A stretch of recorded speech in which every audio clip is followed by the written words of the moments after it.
Alors, j'ai répondu à l'invitation des co-auteurs avec plaisir pour contribuer à l'écriture de ce livre et j'ai souhaité apporter un point de vue d'ingénieur également, mais aussi un point de vue plus systémique, ainsi qu'une réflexion sur le côté, on pourrait dire, naturel de l'évolution de tous les automatismes qui nous entourent vers l'intelligence artificielle. Alors, pourquoi est-ce que l'intelligence artificielle serait une évolution inéluctable?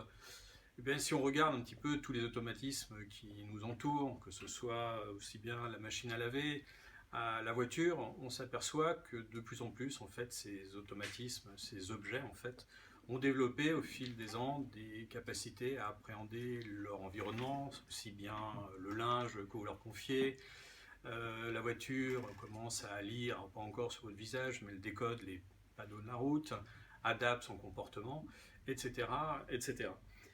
Tout ça nous a amené finalement ces dernières années, sous la poussée, on va dire, des équipes marketing, à cette notion d'objet intelligent, cette notion de smart, donc tout devient smart, que ce soit, bon, bien sûr, la machine à laver, ça fait partie des promesses, on va dire.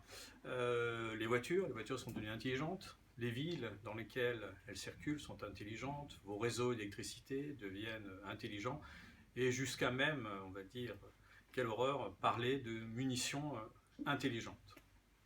Donc tout ça pour vous mettre en perspective, finalement, l'évolution de ce qui vous entoure, aussi bien les automatismes que les objets, et pour se dire finalement, il ne faut pas chercher à s'opposer finalement à cette évolution, mais à se poser la question de finalement comment bien collaborer avec cette évolution, on pourrait dire presque naturelle en fait, des objets qui nous entourent, mais aussi de tous leurs composants.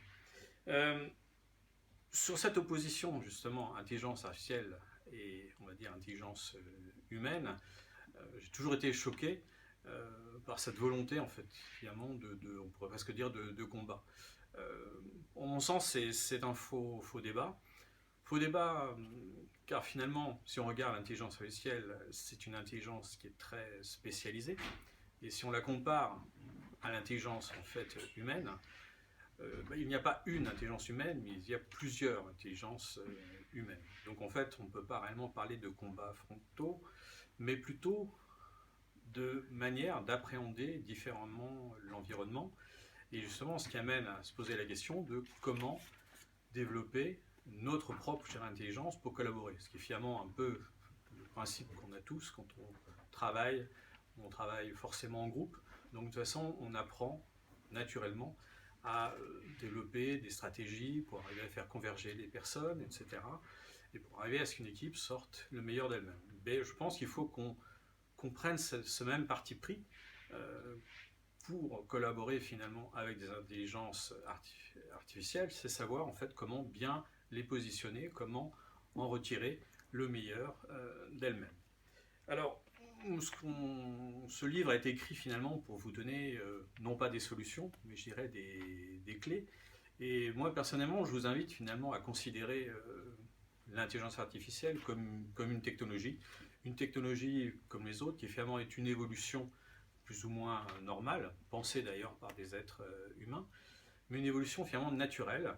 Si on regarde par exemple les automates, ça a commencé vers le XVIIe, XVIIIe siècle, on s'aperçoit que finalement dans les années 70-80, quand on a pensé automatiser des réseaux de transport, l'optimal n'a pas été finalement atteint en se focalisant sur certains appareils, mais sur un tout. Si on regarde par exemple des systèmes de transport comme les métros, l'optimal du système réside finalement plus dans la capacité de l'être humain à avoir modifié la machine, le transport aussi, mais aussi les quais par exemple. Et c'est à ce moment-là qu'on a atteint plus de régularité, etc. On n'a pas cherché à opposer la manière de conduire d'un conducteur à celle de la machine. Il est fort à parier que pour tous les systèmes qui vont devenir intelligents, effectivement, il faudra aussi essayer de prendre ce recul. Se poser la question, finalement, la voiture intelligente, je ne l'attends pas pour conduire mieux que moi, conduire plus longtemps, conduire avec moins d'accidents, mais finalement me rendre de nouveaux services à valeur ajoutée, c'est-à-dire m'éviter d'encombrer les rues, pouvoir à être présent à tout instant et à amener donc finalement un service qui va être bénéfique effectivement pour l'individu, pour les familles, mais aussi pour la société tout entière. Donc, dans ce livre, effectivement, on vous donnera et on vous donne un certain nombre de clés de compréhension, de clés aussi de réflexion. Et finalement, on est arrivé un peu à cette conclusion que la meilleure question à se poser était finalement comment être capable de collaborer avec intelligence, avec ces intelligences artificielles.